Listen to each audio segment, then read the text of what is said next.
বাংলাদেশি মুসল্লিদের নিরাপদ ও নির্বিঘ্নে হজ পালনের লক্ষ্যে লাব্বাইক নামের একটি অ্যাপ চালু করেছে অন্তর্বর্তী সরকার। সোমবার সংবাদ সম্মেলনে এ তথ্য জানান প্রধান উপদেষ্টার প্রেস সচিব শফিকুল আলম। এছাড়া হজ যাত্রীদের জন্য চালু হয়েছে হজ প্রিপেড কার্ড এবং মোবাইল ফোনে রোমিং সুবিধা।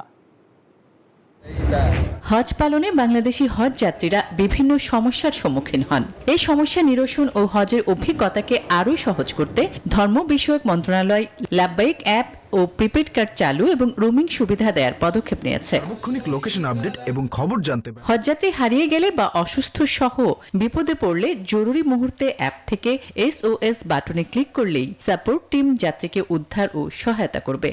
এমনকি নামাজের সময়সূচি, হোটেল লোকেশন, সৌদিতে হাসপাতাল লোকেশন, 24 ঘন্টা টেলিমেডিসিন সুবিধা সহ হাজিদের তথ্য, টিম লিডারের তথ্য, হজের গাইড ছাড়াও কোরআন হাদিস শুনতে ও পড়তে পারবেন। বান্ডেল থাকলে প্রতি সেনমানিতে টাকা বাঁচবে। বিকাশ সেনমানি বান্ডেল কিনে জিতুন প্রতি লেনদেনে। এখানেই শেষ নয়, বাংলাদেশি হাজিদের জন্য রোমিং সুবিধা দেয়া হয়েছে।